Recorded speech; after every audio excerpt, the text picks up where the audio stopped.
Que Dieu soit béni, que Dieu soit glorifié ce matin. Merci à Dieu pour la grâce de Dieu qui est parmi nous. Nous ressentons que Satan a perdu de sa puissance par rapport à hier, parce qu'une révélation annule le plan de Satan. La révélation de Dieu brise les forces de Satan. Hier, nous avons parlé de ce message, un message qui est important parce qu'il est dans la parole de Dieu. Fuyez l'idolâtrie, fuyez l'idolâtrie. Et à cause que Dieu a révélé une partie de sa révélation hier soir, et que ce matin Dieu va permettre qu'il y ait un accomplissement et de sceller tout ce qui va être dit, le diable a perdu de sa puissance et de son efficacité. Écoutez, plus que jamais, il est temps de dévoiler les astuces de Satan. Fuyez l'idolâtrie, mes frères et sœurs, je la fuis avec vous. Et ce que nous allons faire ce matin, nous avons hier ouvert, si vous voulez, la parole de Dieu. Dieu nous a parlé à propos de l'idolâtrie qui se trouve dans Ézéchiel chapitre 8, verset 1er. Il y a ce culte de l'idolâtrie et nous avons besoin de comprendre que le culte de l'idolâtrie est en train de mettre Jésus dehors. Parce qu'il dit, ils font cela, ils ont mis l'idole de la jalousie à l'entrée pour me forcer à quitter mon sanctuaire. Et nous rencontrons cette même idolâtrie dans l'église de Laodicée qui dit, je suis riche, je me suis enrichi et je n'ai besoin de rien. Elle sert une idolâtrie, elle sert une idole de sa personne. Elle est riche, elle a besoin de rien, mais Jésus révèle l'état de l'église de Laodicée. Il dit, moi je te dis que tu es pauvre, aveugle, misérable et nu. Ça veut dire que ici, il y a une idole à Laodicée, et l'idole c'est le moi. C'est l'idole peut-être du ministère, c'est l'idole du chant, l'idole du témoignage, l'idole du service pour Dieu, l'idole de faire quelque chose pour Dieu.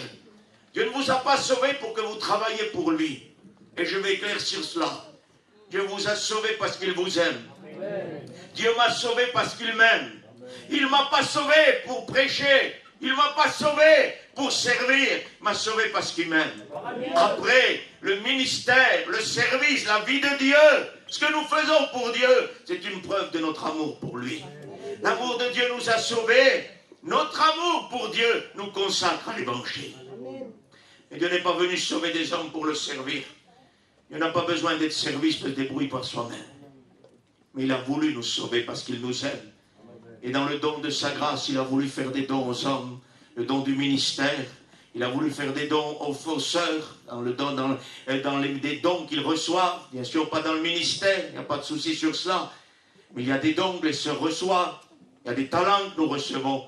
Et ça, c'est l'amour de Dieu qui a rajouté, en plus de son grand amour qui nous a sauvés, il a voulu faire de nous des instruments qu'il utilise. Il passe par nous parce qu'il le veut. S'il ne voudrait pas le faire, il pourrait ne pas le faire. Et Dieu se débrouillerait tout seul. Et nous allons voir que Dieu n'a besoin de personne pour se débrouiller. S'il est Dieu, il a fait ça parce qu'il veut. Vous n'êtes pas sauvés pour servir. Vous êtes sauvés parce que Dieu vous aime. Et vous êtes sauvés parce que vous étiez perdus. Vous étiez perdus, j'étais perdu sans Dieu. Mais Christ est venu me sauver. Il y a un culte idolâtre dans l'église que tient Ézéchiel en chapitre 8, verset 1er. Dans l'idée prophétique du texte, nous sommes devant l'église de Dieu en pleine idolâtrie. Il est prophète, il est un homme de Dieu remarquable, il prie, il jeûne, il n'y a pas de souci. Mais il a besoin d'une révélation pour que l'idolâtrie soit dévoilée. On peut être des hommes de prière, de jeûne, de lecture, on peut être des hommes remarquables. À un moment donné, en l'an où nous vivons aujourd'hui, à l'époque où nous vivons aujourd'hui, les hommes de Dieu ont besoin de révélation. Les hommes de Dieu ont besoin que le ciel s'ouvre, que le rideau s'ouvre et que Dieu nous montre ce qui se passe derrière. Je peux être un homme remarquable, tu peux être un homme remarquable et ne pas voir que l'Église sert l'idolâtrie. Et pour quelle raison tu ne peux pas le voir? Je vais lire le passage de l'Écriture en Ézéchiel 14. C'est bien pour cette raison-là qu'on ne peut pas le voir. Ézéchiel 14, verset 3. Fils de l'homme, ces gens-là portent leur idole dans leur cœur et ils attachent les regards sur ce qui les fait tomber dans l'iniquité. Me laisserai-je consulter par eux? Nous lirons plus tard le reste. Il dit ici, fils de l'homme, ces gens-là portent leur idole dans leur cœur. Voilà pourquoi on n'arrive pas, si vous préférez, à déceler l'idolâtrie dans l'église. Parce que l'idolâtrie dans l'église n'est plus une statue ou la reproduction d'un Dieu que nous nous sommes faits. et qui est visible et que nous portons et que nous déplaçons. Parce que les dieux qui ne sont pas les véritables dieux, on doit les déplacer, on doit les porter, parce qu'ils ne peuvent pas se porter, ils ne peuvent pas se déplacer tout seuls. Il n'y a que Dieu qui est omniprésent, qui est partout à la fois. Et ces dieux que nous portons aujourd'hui dans nos cœurs sont des idoles qui ne se voient pas, qui à l'œil humain sont invisibles. Et je ne suis pas venu moi faire cette mission pour pouvoir vous dire, oui, je viens vous dire quelque chose que vous ne savez pas, non. Je suis venu dans l'idée que Dieu me révèle et qu'il te révèle. Et ce qu'il y a caché, les pièges de l'idolâtrie et les pièges de Satan, parce que l'idolâtrie est un piège de Satan. Nous avons dit dans le Deutéronome, Dieu dit, ils ont servi des idoles qui ne sont pas des dieux. Le mot idole est traduit par Satan. Par démon, ça veut dire quoi? Ça veut dire qu'ils ont servi des démons et ils n'ont pas servi le véritable Dieu. Quand vous servez un idole, vous servez les démons. Excusez-moi d'être libre avec vous. On commence maintenant à se connaître. Maintenant il faut le temps maintenant où Dieu nous parle. Il faut se réveiller.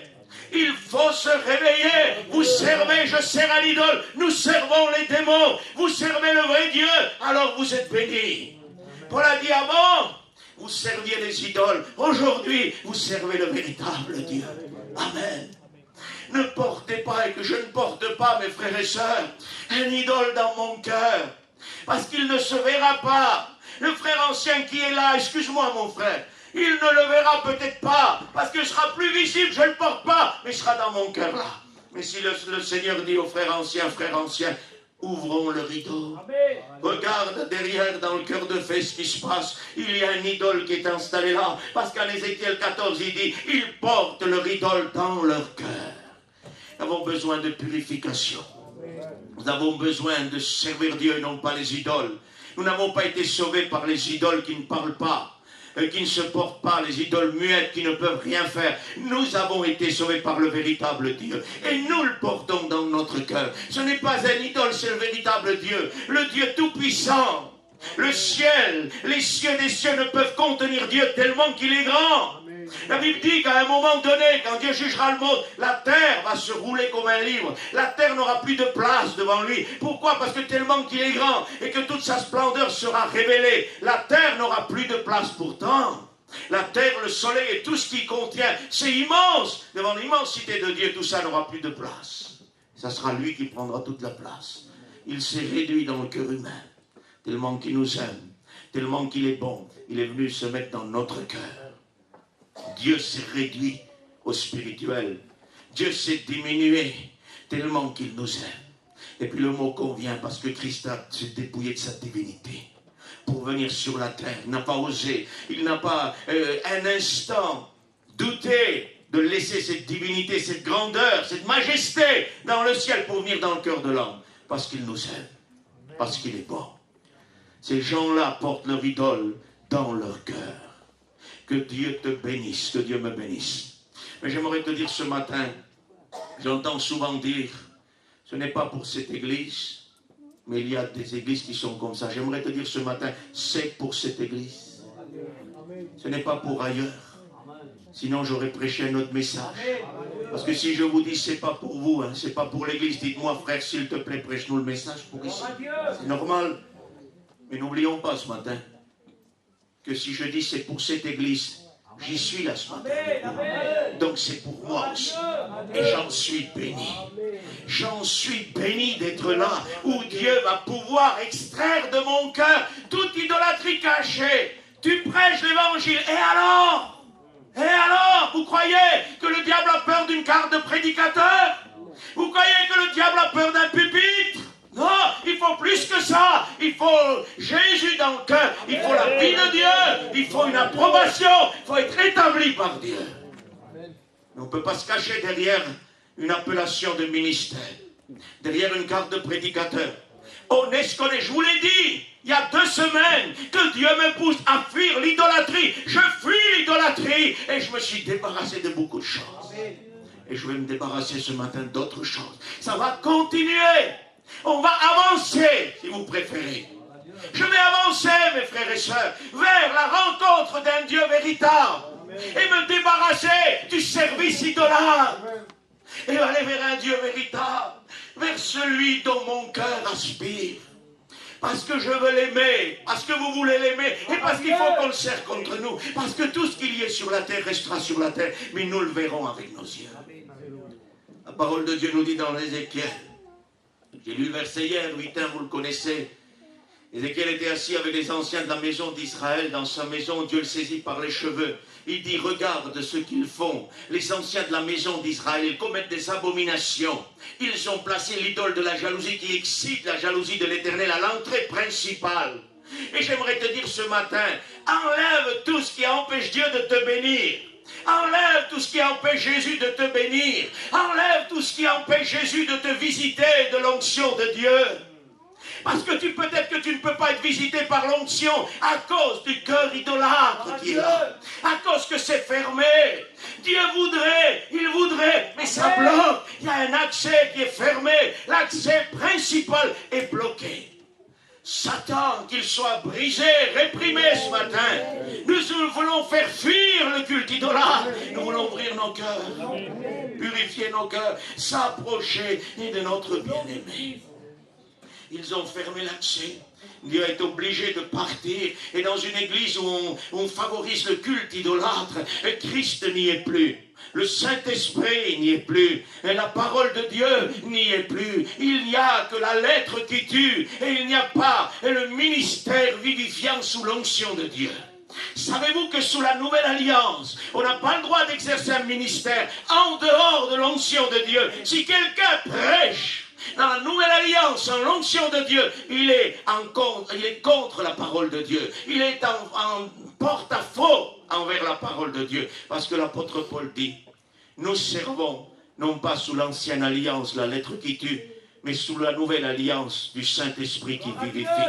On n'a pas le droit de prêcher sans onction. On n'a pas le droit de chanter sans onction. On n'a pas le droit de témoigner sans l'onction de Dieu. Tout ce que nous faisons doit être le produit et l'action du Saint-Esprit. Que Dieu nous y aide, que Dieu nous fasse grâce à enlever les idoles de notre cœur. Il y a déportation de Jésus en Ézéchiel 8. Il y a déportation du Saint-Esprit. Et il y a déportation de la personne d'Ézéchiel. Ça veut dire qu'à un moment donné, j'aimerais vous le dire ce matin, parce qu'il faut que je vous le dise. Si à un moment donné tu te sens seul, et que tu dis les pasteurs ne me visitent pas, et que tu dis personne ne vient me voir, et si je suis dans cet état-là, c'est à cause de... J'aimerais que tu rectifies le tir. C'est à cause de personne, et à cause de toi-même, à cause de l'idole que tu as dans le cœur. Parce qu'à un moment donné, Jésus dit, ils ont des idoles dans le cœur, il dit, je sors, je suis obligé de sortir. Il s'en va, il se déporte, le Seigneur, il laisse la personne idolâtre seule. Et après, vous voyez un chapitre 12, et là, c'est important, il faut que vous écoutiez. C'est la déportation de l'homme de Dieu Ézéchiel. Il dit Ézéchiel, je n'ai plus le temps de lire, je vous le cite, chapitre 12. Ézéchiel, fais ton bagage, le bagage d'un immigrant, d'un sans domicile fixe si vous préférez. Un petit bagage sur le dos et sors. Là-bas en Ézéchiel 8, il dit, perce la muraille, rentre et vois ce qui se passe derrière. En chapitre 12, il dit, maintenant perce la muraille pour sortir de là. Tu as vu ce qui se passe derrière le rideau. Tu as vu ce qu'il y a derrière. Toutes les abominations, toutes les ruses de Satan, parce que la muraille était peinte de serpents et toutes sortes de reptiles. Ça veut dire qu'il y a ici une action, il y a une infiltration de démons et de cultes sataniques. Et l'idolâtrie est un culte satanique. Ça veut dire qu'il dit, t'as vu ça? T'es rentré là-bas. Maintenant, sors, perce la muraille et sors de là. Et devant leurs yeux. Parce que c'est une famille de rebelles. Il force Ézéchiel à les laisser, à sortir. Parfois Dieu force le prédicateur, le pasteur, à plus te visiter, à te laisser seul, à cause de la rébellion de ton cœur, à cause de ce que tu as besoin de t'examiner, à cause de ce que tu as besoin d'enlever l'idole de ton cœur et la rébellion. Que Dieu nous bénisse. L'apôtre Paul dit, fuyez l'idolâtrie. Ézéchiel 12 dit, sors, fuis, laisse l'idolâtrie, sors, prends un petit bagage. Ça veut dire le nécessaire, c'est ce que vous avez besoin. Le nécessaire de survie, rien d'autre. Ne vous amassez pas des richesses sur la terre. Là où le voleur vole, où la rouille va détruire, amassez-vous des richesses dans le ciel. Que votre bagage soit le bagage d'un immigrant, la survie, le nécessaire. Et n'oubliez pas par-dessus tout la parole de Dieu que vous devez garder dans votre bagage. N'oubliez pas vos prières, n'oubliez pas vos jeûnes, n'oubliez pas votre consécration. C'est l'outil, c'est le bagage, ça. À un moment donné, dans la parole de Dieu, il y a un homme de Dieu qui passait souvent dans une maison. Et la femme a une idée merveilleuse. Il a dit, faisons un lieu où l'homme de Dieu peut se reposer. Une chambre pour lui. Savez-vous ce qu'il y a dans la chambre de l'homme de Dieu? Il y a un lit pour dormir. Il y a une table pour poser sa Bible. Et il y a une bougie et un tabouret pour s'asseoir. On aurait pu y mettre de belles choses. Aujourd'hui, si on devrait faire une salle ou je sais pas, une chambre pour un prédicateur qui passe, il y aurait déjà les fils internet qui auraient traîné partout. Parce qu'absolument, ils veulent leur relation. Et puis les serviteurs de Dieu dans les hôtels, ils courent à l'accueil. Hé, l'internet ne marche pas. Donne-moi le code Wi-Fi. Donne-moi ça. Le code, c'est à genoux. Comprenez ça? L'homme de Dieu, lui, un tabouret, petite bougie pour éclairer la Bible, une table pour poser la Bible et pour lire la parole de Dieu. Et un lit pour se reposer. C'est le besoin de l'homme de Dieu sous l'onction. C'est votre besoin, ça. Ne vous amassez pas de très belles villas, de très grosses villas, de très grosses voitures, de belles caravanes, de beaux comptes en banque, de la richesse, des diamants, de l'or. Ça ne sert à rien. À rien du tout. Mais frère, je suis né dans la richesse. Oui, mais attention, tu es devenu chrétien. Elle fait quoi? Je brûle la richesse? Non. Non, non, soyez pas déréglés. Ce que vous avez, vous avez. Gardez-le, mais détachez votre cœur de ce qui avant était attaché. N'oubliez jamais, tu demeures, dit Paul, dans l'état où tu t'es converti, c'est dans cet état-là que tu vas demeurer. Tu as beaucoup d'argent, tant mieux pour toi. Mais que cet argent ne vienne pas prendre la place de Dieu. Que ça ne soit pas une idole. Parce que des idoles, il peut être l'idole de l'argent. Il y en a qui servent maman, qui servent le Dieu de l'argent. Ils vivent que pour l'argent. Ils ne jurent que par l'argent. Quand ils vous parlent en étant chrétien, attention, ils vous parlent du commerce. Ils vous parlent de l'argent. Et l'argent là, et l'argent là-bas. Et le commerce là, c'est quoi ça? Où sont les discussions où on disait, Dieu m'a béni, Dieu m'a visité, je vais prier, on va prier. Ça n'existe plus. Dieu est le même. Mais le problème, c'est que quand les idoles prennent la place du cœur, et qu'un idole de l'argent s'installe dans le cœur de l'homme ou de la femme, et ça devient une convoitise, une cupidité, parce que la cupidité est une idolâtrie. C'est ce que dit Paul en Colossiens 3, vous le lirez. Fuyez, faites mourir, abandonnez la cupidité qui est une idolâtrie. J'aimerais que vous écoutiez ce matin, que vous soyez disponibles. Le diable fera tout pour que vous n'écoutez pas, que vous puissiez sortir d'ici sans avoir saisi. C'est ce qui l'intéresse à lui. Et l'après-midi, vous allez vous retrouver avec le même idole dans votre cœur et Satan à côté de vous. Parce que c'est ça. On a une idole dans le cœur, on a Satan à côté de soi. Chrétien, frère, attention, ma maison est bénie. Pourquoi? Parce qu'il y a un petit panneau. Il y a un petit verset. Non, parce qu'il y a Jésus. Il faut l'emmener dans le foyer à Jésus. Ce n'est pas le petit panneau qu'il faut emmener dans le foyer. Comprenez ça? Il y en a qui ont des panneaux dans les maisons. Il y a des versets, il y a des bibles de partout. Et un gros idole dans le cœur. Excusez-moi, ramassez les bibles, ramassez les versets, enlevez l'idole, mettez-le dans la poubelle et laissez Jésus là. Amen. Que vous comprenez ça? Il faut que Jésus soit là. Il y en a qui démontrent ce qu'ils croient par ce qu'ils montrent visuellement. Il y en a d'autres, vous ne voyez rien. Il y a quelque chose qui se passe. Il y a quelque chose qui vit. Jésus est là. Vous y rentrez dans le foyer, il est là. Vous ne pouvez pas expliquer. Il n'y a pas de vêtements de luxe, il n'y a pas de belles choses de luxe, c'est très simple. Mais alors, vous ne devriez jamais quitter ce foyer. Il y a quelque chose qui se ressent. Puis j'ai visité des maisons très luxueuses, très luxueuses. Il n'y avait pas la présence de Dieu. J'ai visité en Roumanie, là où je travaille, des petites maisons, si on peut appeler ça maison, très petites maisons, rien de luxe, il y avait Jésus qui était là. Et on sentait qu'il y a quelque chose qui se passe, parce qu'il est là. Parce que votre bien, votre paix ne dépend pas de ce que vous possédez, mais votre paix, c'est du cœur, c'est le mien. L'idole de l'argent, la cupidité, attention.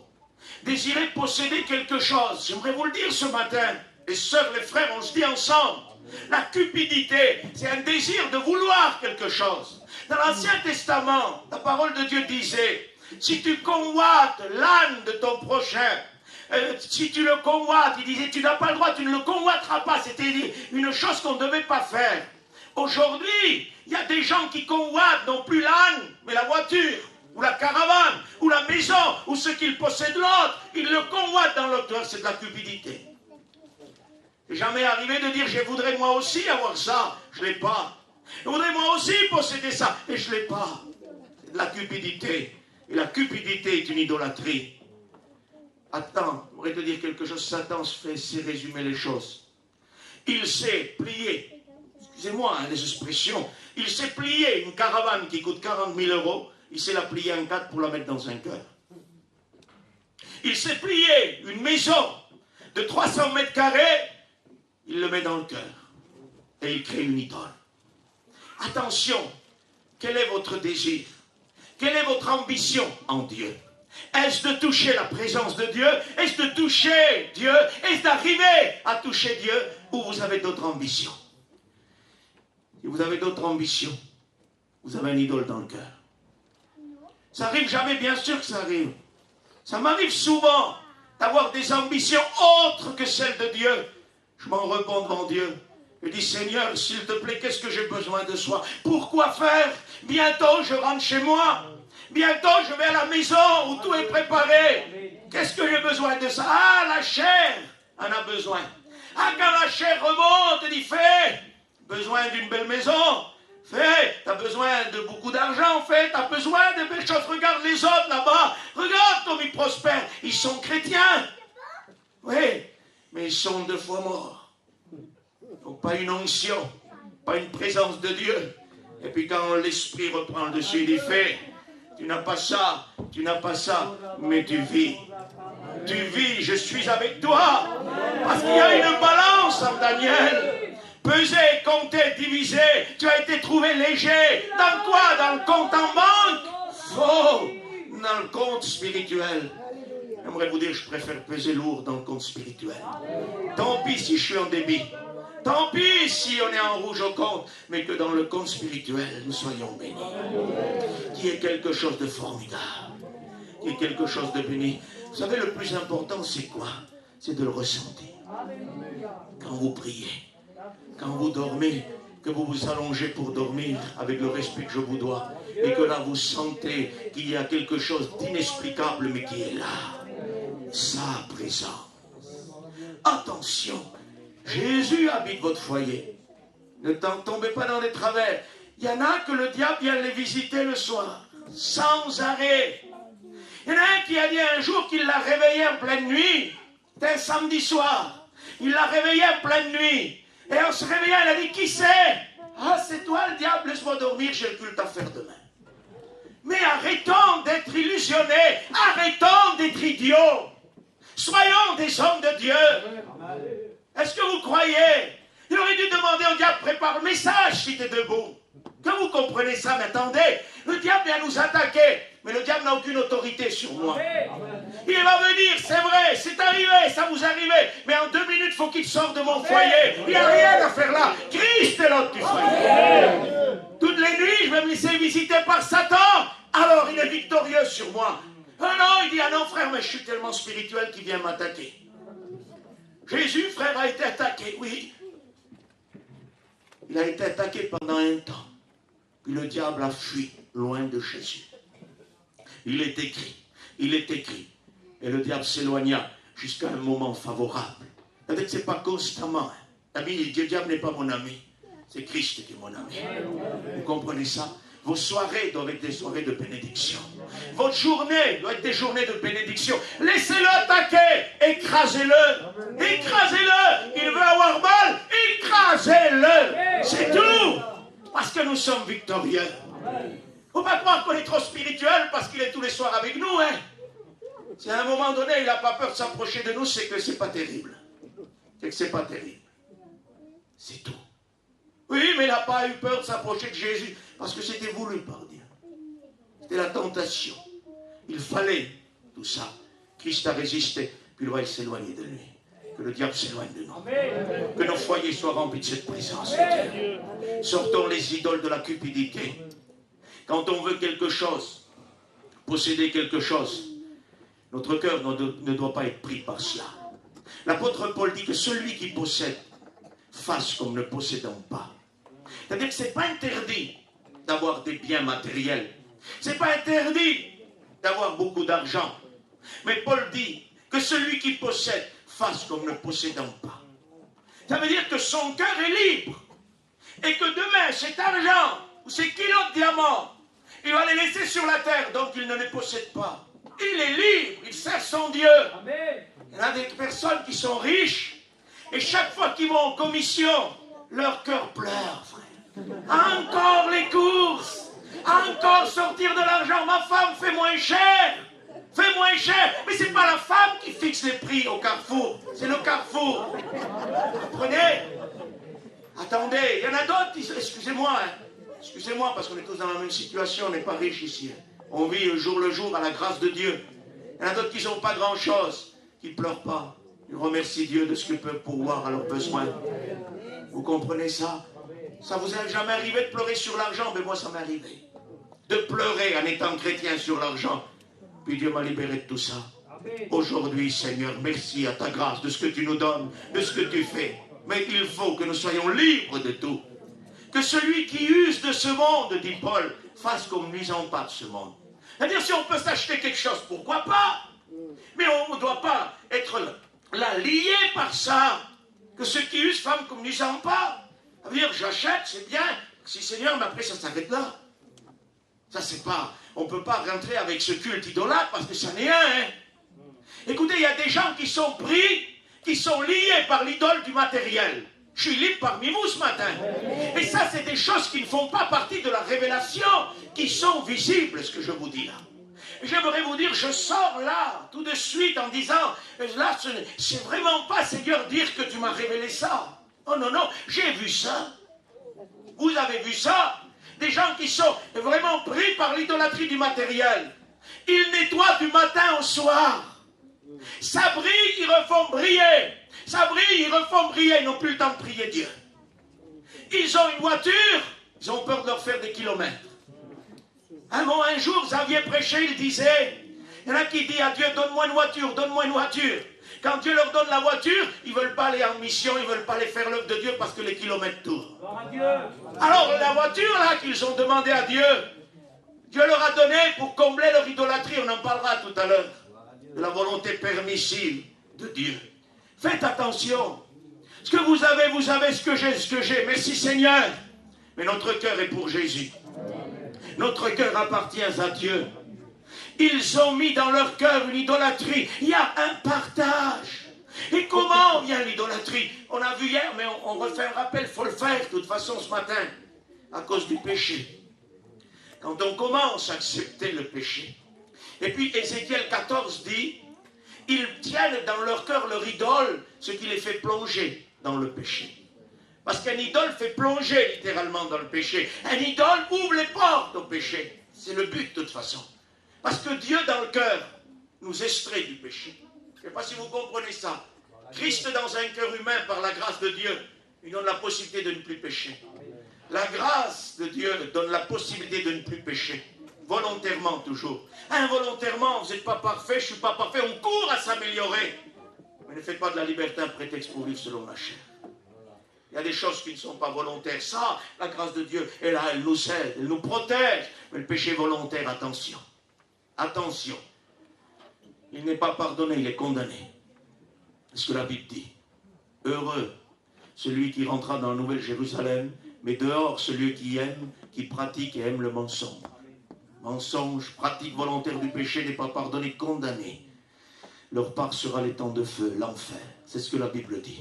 Aujourd'hui, on ne veut pas écouter ça dans les églises. Frère, non, Jésus m'a sauvé, je suis passé à la croix. S'il t'a sauvé, tu dois être une nouvelle créature. Amen. Si tu es né de nouveau, tu dois changer. Nous ne déréglons pas la grâce de Dieu. Le livre de Jude nous parle des impies qui se sont glissés, infiltrés, littéralement littéralement glissé parmi vous comme Satan se glisse sous la forme d'un serpent.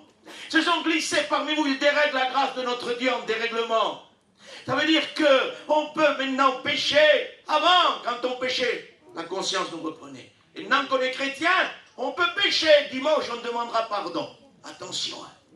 Attention, qu'entre l'enlèvement et votre temps de demander pardon le dimanche au culte, il n'y ait pas le moment où nous attendons tellement, le vendredi ou jeudi ou samedi soir, que nous soyons enlevés, que vous n'auriez pas le temps de demander pardon à Dieu.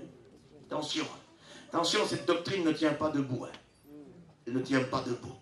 On ne pêche pas volontairement pour venir dimanche demander pardon. De toute façon, écoutez, c'est très bien de demander pardon dimanche. C'est très bien. Mais un chrétien n'attend pas dimanche pour s'agenouiller devant Dieu. Quand il sent qu'il a désobéi là où il est, il se met à genoux. Il n'y a ni culte, ni réunion, ni chant, mais il y a Jésus. Il se met à genoux, il demande pardon à Dieu. Il est prêt. Si Christ revient, il s'en va.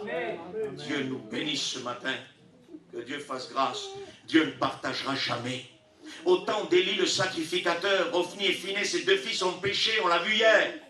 À cause de ça, la gloire de Dieu, Ichabod est parti. Dieu est parti du temple là, il grandit Samuel dans ce temple. Ne connaissez pas encore la parole de Dieu. On peut être dans le temple et ne pas encore connaître. Est-ce que vous comprenez? C'est pour ça qu'il faut aujourd'hui commencer à laisser Dieu nous donner de l'enseignement, de nous donner de l'exhortation, de nous révéler la vérité principale. Ne posez pas de nouveau, dit l'auteur aux Hébreux, les principes élémentaires de la parole de Dieu. C'est-à-dire, c'est l'école élémentaire, ça. C'est la maternelle, c'est le CP. C'est le CE1. Étant rentré dans l'école supérieure technique, mes frères et sœurs, ne posons plus ça, doctrine de l'imposition des mains, l'enlèvement, résurrection des morts. C'est ce que nous ferons, si Dieu le permet, dit l'auteur aux Hébreux. Ça veut dire qu'il est temps aujourd'hui de passer à une école supérieure. L'école du Saint-Esprit. L'école supérieure technique, là où le Saint-Esprit éduque. On a demandé à un homme un jour, il avait prêché la parole de Dieu, et on lui a demandé, où t'as eu ton commentaire pour prêcher ça? C'est formidable. Donne-moi l'adresse, où c'est que tu l'as trouvé? C'est formidable. Vous savez ce qu'a dit l'homme qui a prêché? Ce commentaire-là, je l'ai trouvé dans ma chambre à genoux. Il dit, tu ne le trouveras jamais ni sur Internet, ni dans la plus grande des librairies. C'est dans ta chambre à genoux, en agonisant devant Dieu, que tu le trouveras. L'école supérieure du Saint-Esprit est quelque chose de formidable. Ophni et Phinehas ont péché. Des hommes de chair, voulaient de la viande crue, des hommes charnels, des hommes qui n'étaient pas établis, qui n'étaient pas, si vous voulez, quelque part dans l'approbation de notre Dieu. Ils servaient, il y en a beaucoup qui servent aujourd'hui. Ils servent avec le péché. Ils chantent avec le péché. Ça vous scandalise, mes frères et sœurs? Quand le scandale explose, vous n'êtes pas plus scandalisés que ce que je vous dis ce matin? Parce qu'il y a eu des scandales qui ont explosé dans le milieu de l'église de Dieu. Et quand on dit ça, on est scandalisé. Quand Jésus prêchait, les gens étaient scandalisés. Pourtant, il disait la vérité. Et quand on prêche la vérité, c'est du scandale pour certains aujourd'hui. Savez-vous que si dans mon cœur, j'ai un péché caché, que vous me prêchez la vérité, que vous révélez mon péché, si je suis sincère, je me repens. Sinon, je serai scandalisé. T'as vu ce qu'il a dit? C'est rare. Une fausse doctrine. Puis ils prennent aujourd'hui la réunion, parce que c'est pratiquement enregistré. Ils envoient Gien. Contrôlez-nous ça. Attendez, Gien, c'est pas la péché spirituelle. Vous comprenez ça? Nous avons besoin de comprendre que la Bible est là. C'est très bien de faire contrôler. Mais il faut d'abord contrôler son cœur. Avant d'envoyer là-bas plus haut, contrôle ton cœur, assis-toi. Parce que tu es en train de poster peut-être une lettre. Et en postant cette lettre, le péché qui est dans ton cœur sera celui qui va te détruire. Attention. Attention. Il y en a qui trouvent bizarre. Et quand ils ont dit bizarre, ils ont tout dit. C'est une belle prédication, mais j'ai trouvé quand même bizarre. On a donné mon CD à quelqu'un un jour. Je ne citerai pas de nom, ça ne sert à rien. On a dit, écoute, vois, regarde, ça me paraît, voilà, c'est beau, mais pour moi, c'est bizarre. Alors, écoutez le CD, il a rappelé, tu trouves que c'est bizarre? Moi, je trouve que c'est biblique, que c'est divin, et que Dieu nous fasse grâce de pouvoir écouter la parole de Dieu. Comprenez? Je ne dis pas ça pour me citer, je dis ça pour l'exemple. Comprenez? Quand on trouve que c'est bizarre, c'est qu'on est déjà bizarre dans notre cœur. Il y a une idole cachée. Une idole cachée. Pourquoi croyez-vous que ça explose là? Qu'est-ce qu'on dit nous? Le diable fait des ravages. Est-ce que le diable est plus fort que l'Église? Répondez-moi. Non. Comment se fait-il alors qu'il arrive à baisser l'Église dans le péché, dans le bourbier du péché? Qu'il arrive à scandaliser l'Église de ce que l'on voit aujourd'hui? C'est parce que ce n'est pas Satan parfois qui rentre en compte. C'est Dieu qui a dit dans sa parole, il n'y a rien de caché qui ne sera découvert. Tout ce que vous ferez dans votre chambre cachée sera prêché du haut de l'estrade. C'est ce que dit la parole de Dieu. Ça veut dire que c'est Dieu qui rentre en compte et qui fait exploser le scandale. Parce que Dieu est un Dieu de pardon, un Dieu de patience. Mais à un moment donné, il y a repentance ou sinon Dieu agit. Il ne partagera jamais le péché. Élie a partagé le péché avec ses fils. Il a toléré, Dieu ne le fera jamais. Jamais. Et là voilà que les fils, Ophni et Phiné, vont partir à la guerre. Et ils ont une bonne idée.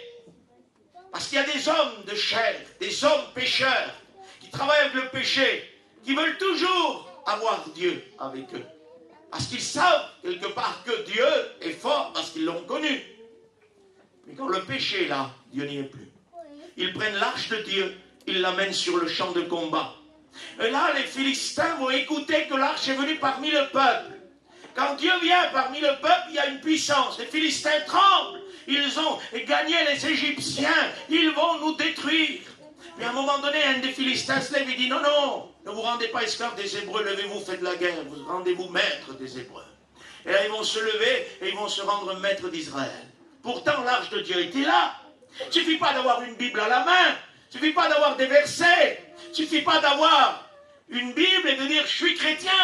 Ou des versets dans ma maison.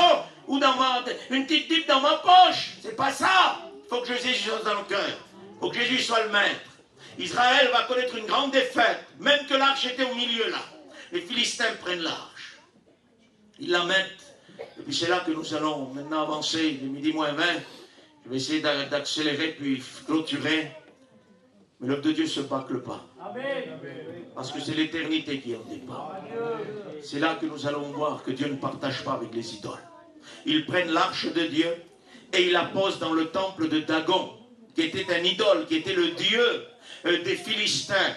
Et ils mettent l'arche à côté de Dagon, en voulant dire, Dagon, tu es plus puissant que le véritable Dieu.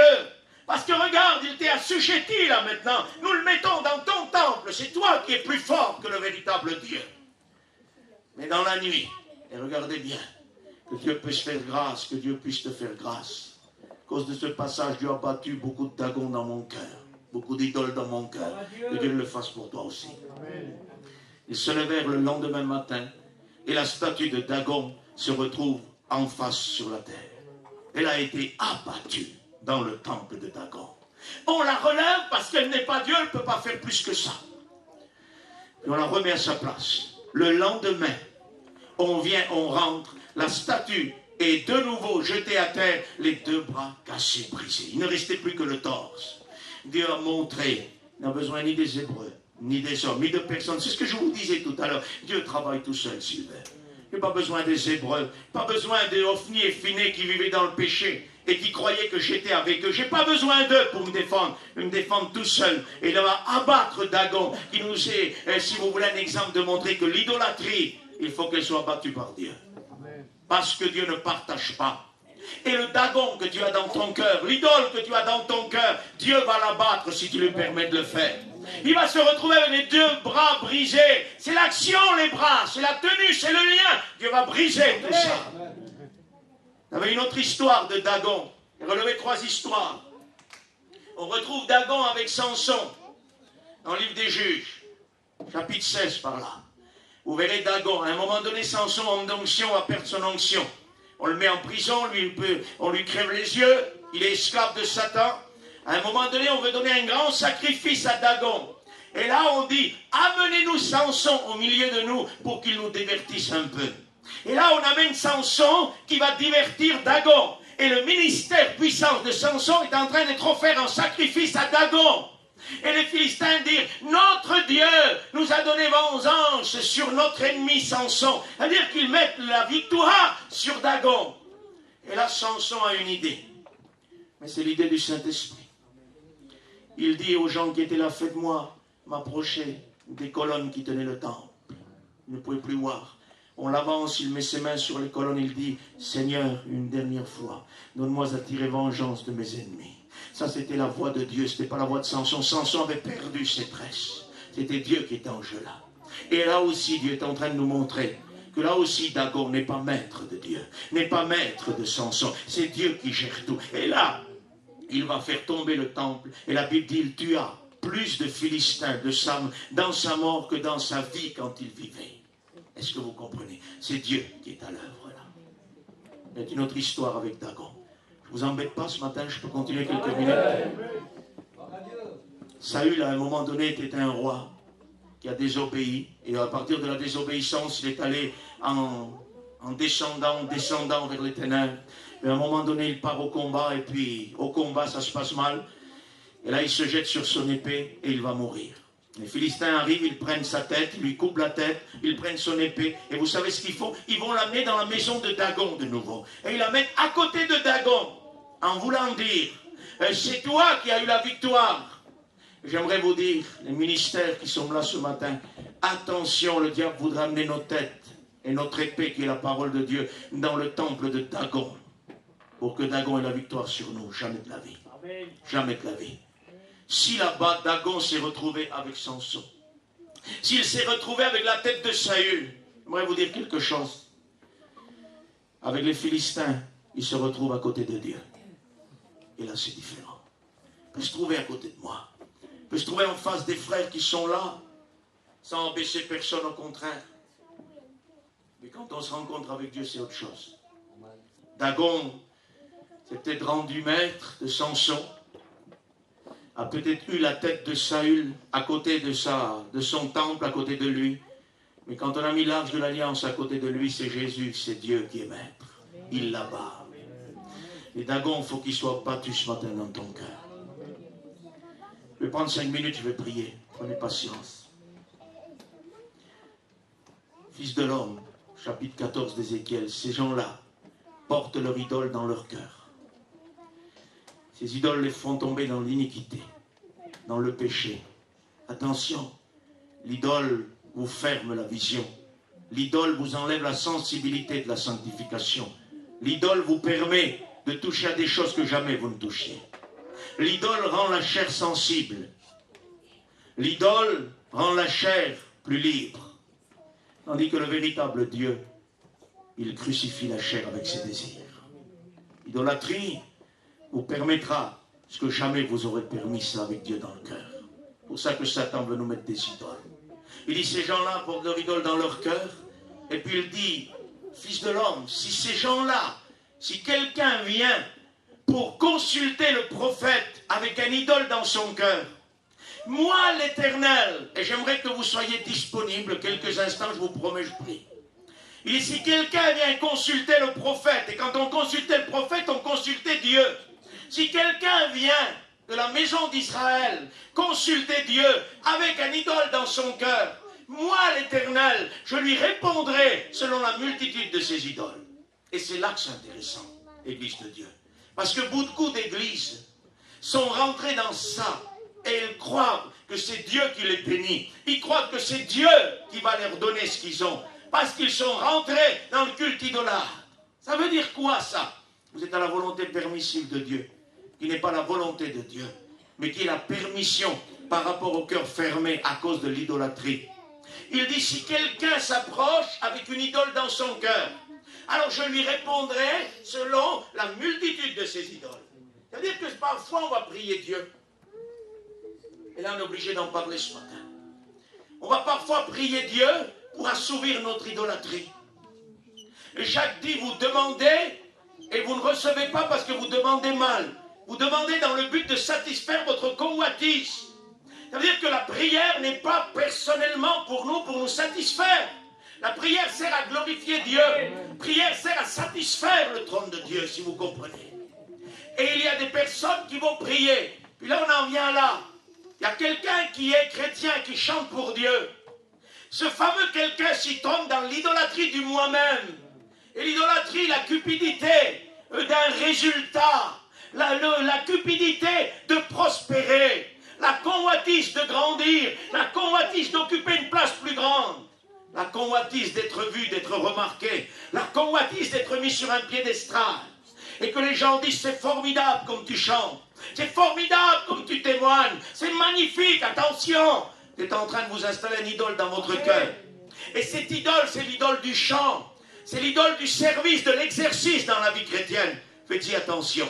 Il y a parfois des ministères qui ne servent plus Dieu, ils servent le ministère. Comment ça, frère, c'est normal? Non, c'est pas normal. On sert Dieu, pas le ministère. Écoutez, j'espère que je ne vais pas vous choquer. De toute façon, vous ne pouvez pas être choqué, c'est écrit. Je ne suis pas sauvé par le ministère. Je suis sauvé par Dieu. Je suis sauvé par Jésus, par son sacrifice. Le ministère ne me sauve pas. Le ministère est une chose formidable. On ne sera jamais Dieu d'établir des hommes dans le ministère. Mais la vie de Dieu est au-dessus de tout. La mort de Jésus, sa résurrection qui m'a ouvert le ciel. Le ministère ne m'a pas ouvert le ciel dans la compréhension biblique. Le ministère ouvre le ciel à ceux qui écoutent la parole de Dieu. Mais moi d'abord et tous les frères serviteurs, notre Dieu nous a ouvert le ciel par le don de sa vie. Après il nous a donné un ministère. Et par là, nous ouvrons le ciel à ceux qui le veulent. Voici les clés du royaume des cieux. À qui vous lirez les péchés seront liés, à qui vous les délirez seront déliés. Le ministère ouvre le ciel aux autres, mais pas à celui qui prêche, dans le sens qu'il va croire que c'est ça. Il y en a qui croient que s'ils ne prêchent pas, ils perdent leur salut. Pas du tout. Pas du tout. Mon salut repose sur la croix de Golgotha. Parce que si je ne prêche pas, Jésus m'a sauvé quand même. Si je ne prêche pas, il m'aime quand même. Mais Paul dit, je le fais, non pas pour avoir une récompense, mais je le fais de bon cœur. Parce que la tâche m'en est demandée. C'est ça le ministère. Il y en a qui sont rentrés dans le culte idolâtre, l'idole du ministère. Mon ministère, ma prédication, ma prière, attendez. Et Jésus est où au milieu de tout ça? Il y en a qui vivent que pour le ministère. Ils ont brisé dans le foyer la communion, l'intimité avec Jésus à cause de leur soi-disant ministère. Comment ça, frère? On ne comprend pas. Pourtant, c'est facile. Quand quelqu'un ne vit plus pour Dieu, mais que pour le ministère, le foyer subit, le foyer souffre, le foyer a envie de tout abandonner. Comment ça, frère, alors là? Eh bien, c'est ça. Quand le monsieur est sur le piédestal, et que c'est lui qui sert et personne d'autre, la femme ne rentre pas en jeu, les fils ne rentrent pas en jeu, les enfants ne rentrent pas en jeu. La femme subit l'esclavage du ministère, les enfants subissent l'esclavage du ministère. Et dans quelques années, c'est la catastrophe. Et là, il dit, qu'est-ce que tu m'as fait? Tu m'as détruit. Non, tu l'as détruit pendant des années. Et tu es en train de récolter le fruit de ton travail. Un ancien m'a donné un conseil, j'étais jeune, je devais m'engager dans le service, il m'a dit, écoute-moi bien. Et pour que tu réussisses, il faut que tu engages ta femme avec toi. Le jour où tu l'engageras, ton ministère prospérera. Le jour où tu la négligeras, ton ministère réduira. J'ai écouté cet ancien. Merci à Dieu. Et je vous donne ce conseil. Ne réduisez jamais celle que Dieu a mis à côté de vous. Ça ne sert à rien de croire que parce qu'on est avec telle personne, il y en a qui disent, ah si j'étais un jeune garçon célibataire, mon ministère ça aurait été du feu. Pourquoi, frère? Parce que ma femme n'est pas trop spirituelle. Attendez, si Dieu vous a appelé depuis l'éternité, Dieu gère tout. Il n'aurait jamais permis que vous rencontriez celle que vous avez aujourd'hui ou celle que j'ai. S'il a permis que nous le fassions, c'est qu'il avait prévu qu'elle va servir aussi. Amen. Mais bon, pas une idole. Dieu n'a pas prévu qu'elle serve une idole dans le ministère. Elle a prévu qu'il sert un ministère pour glorifier Dieu. C'est différent. Vous savez que dans nos peuples, votre peuple comme mon peuple, on met la femme en deuxième plan. Mais la Bible dit, et l'apôtre Paul dit, dans le Seigneur, la femme n'est rien sans l'homme et l'homme n'est rien sans la femme. Je suis désolé. Et mon peuple, vous avez vos peuples, vous avez vos traditions, mais parfois, et puis je vous le dis devant la présence de Dieu, si je devrais garder les traditions que j'ai parmi mon peuple rome, il faudrait que j'abandonne la Bible. Pour moi, le choix est fait. J'abandonne mes traditions et je me sers de Dieu. Je sers la Bible. Est-ce que vous comprenez ça? C'est important. C'est important. Nous servons Dieu. De toute façon, ceux qui servent leur tradition sont des bricoleurs. dans l'œuvre de Dieu. Pas des hommes remplis du Saint-Esprit, c'est des hommes de bricolage. C'est des hommes qui servent pour une notoriété. C'est des hommes qui servent pour une chaise. Écoutez, on n'est pas dans le ministère ou dans la vie chrétienne pour avoir une chaise, ou un rang, ou une honneur. On est là pour servir Dieu. Le ministère, la vie chrétienne n'est pas qu'on soit servi. J'ai déjà dit, je suis venu pour servir. Non pas pour qu'on me serve. Attendez, monsieur arrive, costume, cravate. C'est lui. Il rentre, dit la parole de Dieu. Dans le temple, ils ont tous l'apparence de chef. C'est facile de ressembler à un pasteur. Costume, cravate, nœud bien serré, ça y est. Monsieur est pasteur. C'est mélanger les pinceaux, ça fait des années. Il n'a rien compris. Est-ce que vous comprenez? C'est dramatique de servir l'idole du ministère. C'est dramatique de servir l'idole du chant. Attention, hein. Vous ne servez pas dans le chant pour que vous soyez élevés. Vous servez dans le chant pour que Dieu vous bénisse. Amen. Dieu m'a dit un jour sur ma chaise, quelqu'un avait chanté. Je ne citerai pas le nom en public, ça ne m'intéresse pas. Et Dieu m'avait dit, la voix que tu écoutes n'est pas la voix que tu connais. C'est la voix du Saint-Esprit de ce que j'ai donné. C'est ça qu'il faut. Il faut que Dieu nous donne. Et quand il nous donne, c'est pour sa gloire. Il y en a qui vivent que pour ça. J'ai vu des gens qui chantent, c'est très bien, des ténors, mais vite 2 fois morts. J'ai vu d'autres, excusez-moi, pas pour le beau chant. Je me trompe souvent en chantant, ça ne me dérange pas. Dieu est toujours là. Amen.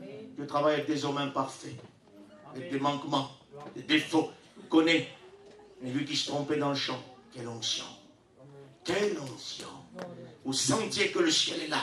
Des ténors, formidables. Rien. Sec. Attention.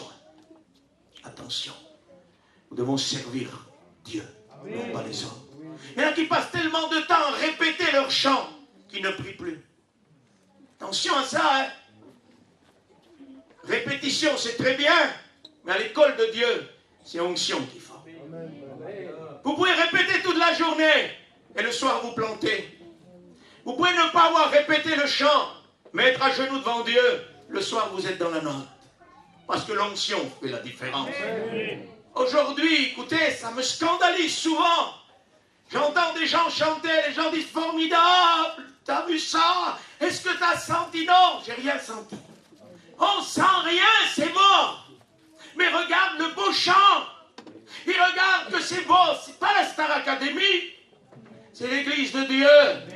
C'est la chorale de Dieu. Il faut quelque chose de vrai.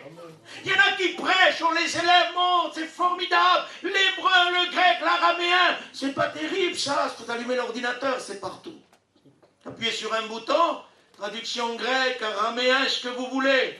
Puis avec ça, il est formidable, il vient de sortir de l'école. Oh là là, qu'est-ce qu'il va être dans quelques années? Dans quelques années, peut-être tu ne le reverras plus, il va chuter. Parce qu'écoutez-moi bien, l'apôtre Paul dit que tes progrès, Timothée, soient évidents pour tous. Ça veut dire que quelqu'un qui est établi par Dieu va progresser, évidemment, devant le visage de tous. Mais si vous montez d'un coup à l'hébreu, à l'araméen, et que vous retombez à Bartimée, il n'y a pas de progrès. Pas que je réduis Bartimée, c'est mes messages, j'adore ça. La croix, Bartimée, ce sont le point principal de la Bible. J'aimerais dire qu'on entend des gens, des fois, nous parler du livre de l'Apocalypse. Demain, ils savent pas où ils sont. C'est de la récitation. C'est de l'apprentissage. Il y en a qui vous apprennent une langue en 2 jours. Ils ont une certaine intelligence. Puis là, les gens mélangent tout. Quelle intelligence? Oui, c'est pas de l'intelligence qu'il faut, c'est de l'onction. Il faut que Dieu nous aide. L'idole de la vie chrétienne, l'idole du témoignage, du chant et du ministère. Le ministère ne doit pas se faire souffrir le foyer. Si un ministère fait souffrir le foyer, il faut s'arrêter, il faut être chrétien. Comment se fait-il qu'avant d'être dans le ministère, nos foyers étaient bénis? Dès qu'on rentre dans le ministère, c'est la catastrophe. Tu t'es pas appelé, c'est tout. Attendez, je suis appelé, moi. Par qui? Par qui? Par les hommes? Par une prophétesse? Par un prophète? Par qui t'as été appelé? Parce que quand Dieu appelle les hommes, il les établit aussi. Ne l'oubliez jamais. et la parole de Dieu le dit, que celui qui désire l'œuvre épiscopale, l'œuvre d'évêque est une chose formidable, une œuvre excellente, dit l'apôtre Paul. Il faut donc que celui qui a l'appel ait 17 conditions qui suivent derrière. Sinon, il n'est pas apte. J'ai dit ça, je le dis souvent, on m'a dit, ah ben frère, alors là, il n'y a pas grand monde qui est apte. J'ai dit, il n'y a pas grand monde qui est appelé alors. Comprenez ça? C'est tout. Parce que la Bible est claire. Il n'y a pas grand monde, hein. Au 2e chapitre, on est tous rayés. Vaut mieux peut-être. Peut-être qu'il en restera un comme Moïse, ou 2, et que ça sera des hommes de Dieu qui feront face aux problèmes du peuple qu'on a aujourd'hui. Parce que ce n'est pas à l'abondance que Dieu sauve. Dieu est capable de sauver avec peu comme beaucoup, dit la Bible. Mais nous voulons, c'est de la qualité. Nous voulons des hommes de Dieu, des femmes de Dieu. Sortons l'idolâtrie de notre cœur. Vidons-nous de l'idolâtrie. Je vous dis ça, je prie, je vous le promets. Je prie, puis je m'en vais. La volonté permissive. S'ils viennent consulter, je leur répondrai selon l'idole. Pour quelle raison? Plus bas, il est dit, afin de gagner Israël dans son cœur, de nouveau. Ça veut dire que quand l'idole est installée dans le cœur, parfois, s'il n'y a pas une grâce de Dieu, il faut que Dieu assouvisse l'idolâtrie de la personne pour qu'il puisse regagner son cœur. Ça m'est arrivé, ça. Et je vais vous citer mon expérience ce matin. J'étais jeune chrétien et je voulais une grosse voiture. Une belle voiture avec une grosse cylindrée, Marco. On connaît bien ça chez les Roms. Souvent des grosses cylindrées. Moi, je voulais ça à tout main. Je voulais ça à tout prix. Je priais Dieu. Je priais Dieu. Je la voulais de telle couleur, comme ça à l'intérieur. En occasion, j'ai trouvé la voiture que je voulais, comme si je l'aurais commandé neuf. Et puis là, l'idole de la voiture s'est installée dans mon cœur. Et là, je l'ai trouvée pas chère. Je pouvais l'acheter. J'avais vendu une autre voiture, je pouvais l'acheter. Une grosse affaire. Et puis, au début, Dieu m'avait dit dans mon cœur, c'est pas pour toi. Puis j'ai reprié Dieu. J'ai fait comme Balaam. Quand il est venu pour maudire Israël, le roi Balak vers lui, il a dit, je vais demander à Dieu. Il lui a dit, non, tu n'iras pas. Dieu m'a dit, non, tu n'iras pas. Eh bien, j'ai dit, restez là, je vais consulter Dieu, on verra bien ce qu'il dit. À un moment donné, tellement que j'étais pris, l'idole était dans mon cœur, il n'y a plus rien qui passait. Je vivais toujours ma vie chrétienne, j'allais toujours à l'église, mais là c'était fermé. Ce qui comptait, c'est assouvir cette convoitise, cette voiture, cette idole qui s'était mise dans mon cœur. Puis à un moment donné, je priais, j'ai tout fait pour savoir la volonté de Dieu, alors qu'il avait dit non au début. À un moment donné, Dieu m'a dit, oui, vas-y. De toute façon, tu vois que c'est pour toi. Les sous, la couleur, tout ce que tu voulais, c'est complètement ma volonté. Vas-y. Je suis allé. Catastrophe. Jamais pu rouler avec cette voiture. Panne sur panne, panne sur panne. Impossible de pouvoir s'en servir. Il dit, Seigneur, mais comment? C'est toi qui me l'as donné. Je t'ai rien donné. Tu avais une idole dans ton cœur. J'ai assouvi l'idole que tu avais dans ton cœur pour regagner ton cœur à moi. La voiture s'est cassée. Indéplaçable. Parce que j'étais pris. Je la réparais. Je la repartais. Mais ce coup-ci, c'était fini, c'était le moteur. Terminé. Je l'ai vendue pour rien du tout. Et au même endroit là-bas où elle s'est cassée, un homme est venu me voir avec une voiture à l'époque qui valait beaucoup d'argent, qui était une très bonne voiture. Et pour le peu que j'avais, il m'a dit, prends-la si tu veux. C'était un revendeur de voiture, il dit, moi, ça ne m'intéresse pas de la revendre. Prends-la si tu veux, je t'affecte le prix. Je l'ai pris. C'était le choix de Dieu, ça. Ça m'a duré des années. À partir de là, j'ai dit, jamais de la vie, Seigneur. Je rechoisis une voiture. Je te laisse faire. Deuxième voiture que j'ai un camion que Dieu m'a donné maintenant. Jamais de panne. Jamais au garage. Rien du tout. Ça, c'est ce que Dieu a donné. Et j'ai dit au Seigneur, Seigneur, viendra le moment où il faudra le changer, je te laisse faire. S'il te plaît, tu connais. Me laisse pas me tromper de nouveau. Et fais-le. Alors Dieu a fait quoi? Il m'a répondu pour gagner mon cœur. Parce que c'était fini. Et il dit, ceux de la maison d'Israël viennent avec un idole. Je leur répondrai selon ce qu'ils ont dans leur cœur. Faites attention à la volonté permissive de Dieu. C'est parfois pas sa volonté. Balaam a dit, restez là, je demande à Dieu. Dieu va dire, vas-y, vas-y. Puis l'ânesse va dire à Balaam, la voie sur laquelle tu t'engages est une voie de perdition. La voie de la volonté permissive de Dieu est une voie de perdition. Et quand on va devant Dieu avec un idole dans le cœur, et qu'on ne veut pas s'en débarrasser, c'est ce qui nous arrive. Il dit, vas-y. Et puis là, c'est compliqué. C'est très compliqué. Vous pouvez être sûr que Dieu vous a donné ça. Vous pouvez être sûr d'avoir prié Dieu pour avoir une maison, une voiture, une caravane, tout ce que vous voulez rajouter. Et ce n'est pas Dieu qui vous l'a donné. C'est votre désir qui est en train de s'assouvir. Et vous avez beaucoup, si vous voulez, d'aller et de venant de fatigue inutile. Et à un moment donné, quelques années après, vous vous rendez compte que vous avez perdu beaucoup avec Dieu. À cause d'une voiture qui va pourrir. À cause d'une caravane qui va rester sur la terre. À cause d'une maison qui restera ici. Perd beaucoup de temps avec Dieu. Attention. Attention au désir de votre cœur et de mon cœur. Nous avons besoin que Dieu nous bénisse. Que Dieu enlève les idoles de notre cœur. Et que nous soyons bénis en Dieu. Perce la muraille et regarde ce qui se passe dedans. Ils ont des idoles plein le cœur. Il y a des idoles plein les églises aujourd'hui dans le cœur des chrétiens. Nous avons besoin de venir à cela. Je pense que vous avez compris ce matin. Amen. Je vous en supplie, je m'en supplie à moi-même. Je vais m'asseoir, puis Dieu va me parler dans mon cœur, c'est sûr et certain. Et il va me déclarer ce qu'il y a. Peut-être qu'il n'y a rien. Mais s'il y a, il faut s'en débarrasser. Il ne faut pas l'assouvir. Il ne faut pas attendre qu'il prenne trop de place, où il faudra passer par des difficultés, des problèmes, des choses qu'on n'a pas besoin, des tracas. Il va vous le présenter par le Saint-Esprit, l'idole que vous avez dans votre cœur. C'est même fait déjà à ce moment-là. Vous savez de quoi Dieu vous parle. Vous savez ce qui ferme votre cœur. Dites-lui, Seigneur, comme tu as abattu Dagon dans le temple des Philistins, brise les deux bras de l'idole qui est dans mon cœur, pour que je puisse te servir à toi le seul vrai Dieu. Et à partir de ce moment-là, à l'issue de cette réunion, nous allons être visités, bénis en Dieu. Frère, est-ce que tu me permets de chanter un cantique avec mon fils avant de finir? Et après, je laisse la place. Heidi Tony. On va fermer tous nos yeux. On va se présenter devant le véritable Dieu. On va abandonner nos idoles ce matin. On va abandonner ce qui nous éloigne du véritable Seigneur.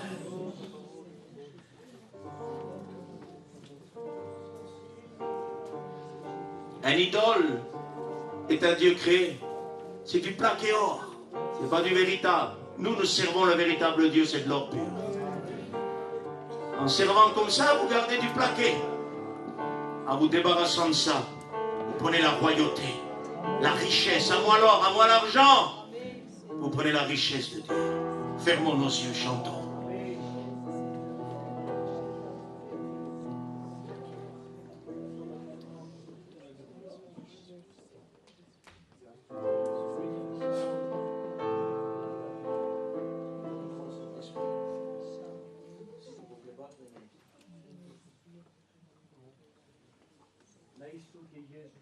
Fermons nos yeux. Faisons un examen de nos vies ce matin. Jesus God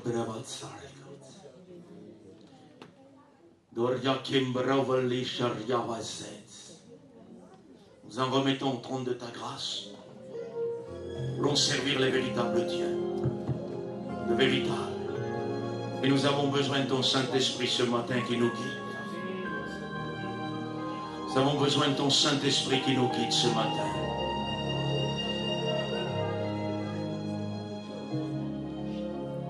Jesus Korbeverya Sabarya Shoreka. Naistuke Jesus. Svinto Duho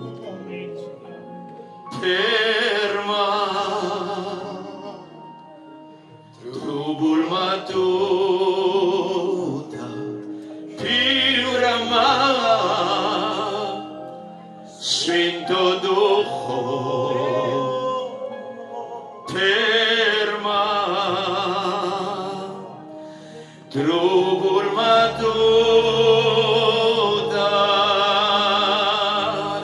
Mi Civro Ci mai trai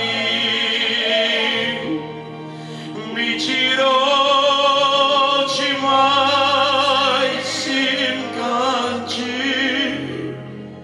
Trubul mai Ciro Duho Ai di ai perpema. Examine ta vie ce matin. Ferme tes yeux et demande à Dieu de te bénir, de te libérer de toute forme d'idolâtrie, de toute idole qui a fermé l'accès. Tu as besoin d'être béni par Dieu ce matin. Tu as besoin d'être visité de nouveau de la présence de Dieu. Quelle est l'idole qui a fermé l'accès de Dieu? Qu'est-ce qui a remplacé Jésus? Pourquoi quand tu pries, tu ne sens plus Jésus? Pourquoi quand tu lis, tu ne sens plus que Dieu te parle? C'est à cause de l'idole qu'il y a dans ton cœur. Jesus corpe bravissimo. Sento dolce camisito l'idolo che serve. Jesus corpe bassoni che vesse verrà papa essere. Sorra cava essere che vesse rocco. Sobravata va essere che beveresse. Car sans toi je ne vis plus. Car sans toi je ne suis plus rien. J'ai besoin de ton esprit. Viens et remplis-moi.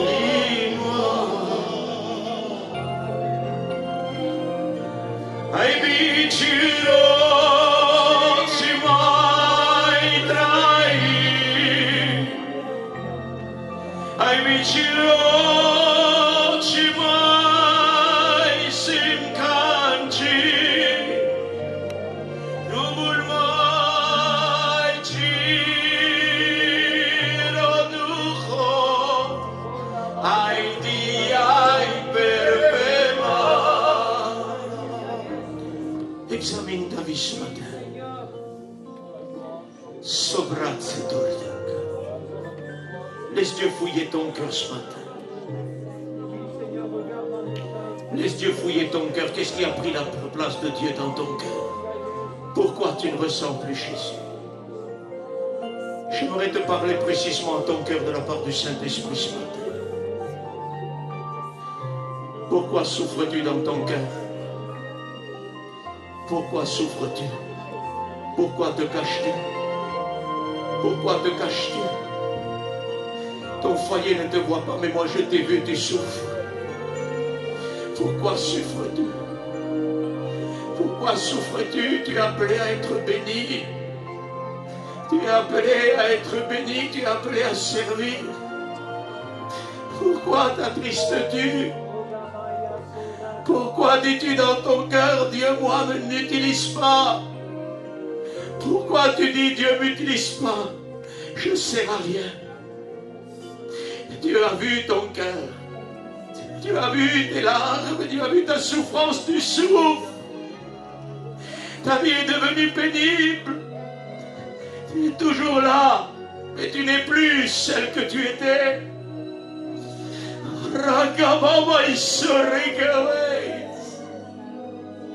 Jesus,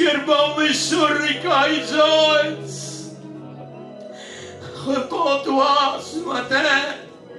Demande pardon à Dieu. Dis-lui, Seigneur, je veux être utile entre tes mains.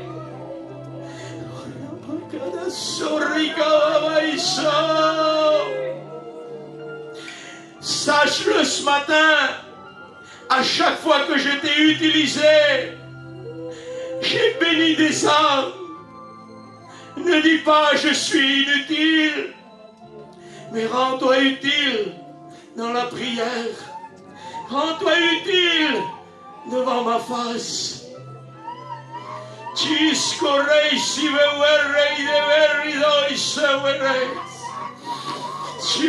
scorpe vorre so e lei di feu e rai mi frove liria carthon. Trister che ven sui di firio pivison. Rabavai soi di vei soi che revi li robin deveri. Si vi che revi rode rivi voi soi vi che. Sorravava i scei vei soi mi corravano da ieri. Firrasso mi corre e vede l'uomo. Il y a une personne ici ce matin que son cœur est bloqué, excusez-moi. Mon cœur est bloqué par la souillure. Tu sers l'idole de la souillure. Tu sers l'idole de la souillure. Et elle ne peut pas partager ton cœur. C'est moi qui t'a sauvé. Repends-toi devant ma face. Je veux te pardonner. Je suis venu te révéler ce qui occupe ton cœur. Sors-toi de là. Sors-toi de là.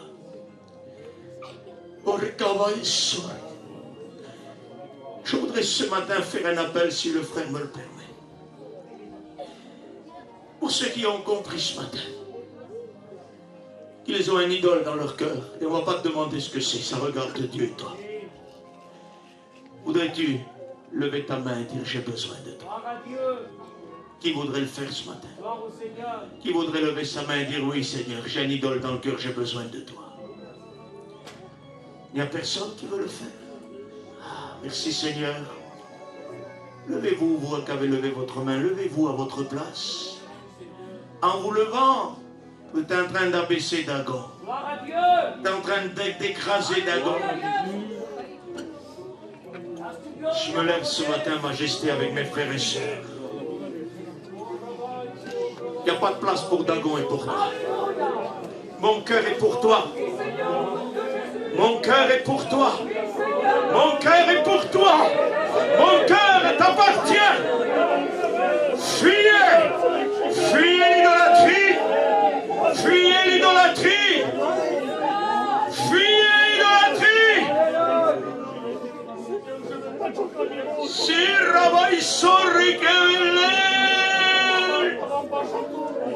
Je me lève pour fuir l'idolâtrie.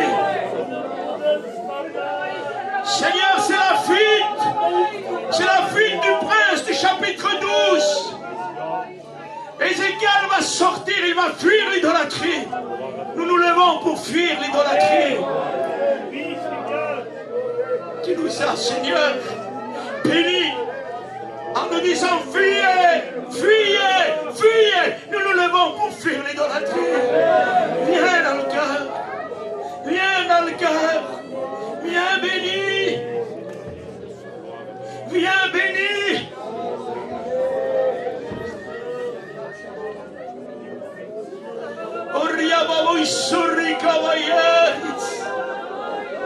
Il y a quelque chose qui a pris la place de Dieu dans ton cœur.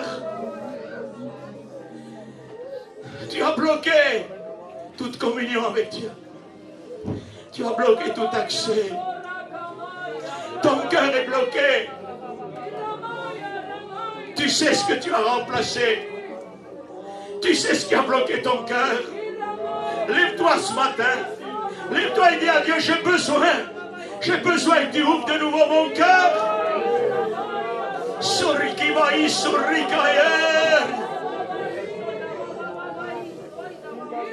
Oui, c'est à toi. Oui, le Saint-Esprit te dit, c'est à toi. Oui, ce n'est pas pour quelqu'un d'autre, c'est pour toi. Repentez-vous, peuple de Dieu, devant sa majesté. Dites-lui, nous fuyons l'idolâtrie. Nous nous levons pour fuir l'idolâtrie. Nous nous levons pour que nos cœurs soient vides. Pour que l'idole qui bloque l'accès soit enlevée ce matin. Et pour que tu puisses nous bénir de nouveau. Voulez-vous être rempli du Saint-Esprit? Laissez Dieu vider votre cœur. Laissez Dieu vider votre cœur de toute forme d'idolâtrie. Toute forme d'idolâtrie. L'idolâtrie, c'est ce qui a pris la place de Dieu dans ton cœur. Le Saint-Esprit te révèle ce qui a pris la place de Dieu. Dis au Seigneur, enlève-le. Enlève-le. Enlève-le. Fuyez l'idolâtrie. Fuyez l'idolâtrie. Fuyez l'idolâtrie. Nous fuyons ce matin. Nous nous levons pour fuir. Que l'idolâtrie sous toutes ses formes soit brisée ce matin. Que l'idolâtrie sous toutes ses formes soit brisée, Majesté. Que toute forme d'idolâtrie dans mon cœur et dans le cœur de mes frères et sœurs soit brisée. Enlève-nous toute ambition terrestre et donne-nous de l'ambition pour le ciel. Fais-nous ressentir ce que c'est de négliger les choses terrestres pour mettre en valeur les choses célestes. Seigneur, merci ce matin. Bénis ton peuple. Asseyez-vous et continuez à prier votre Dieu. Fermez vos yeux et continuez à prier.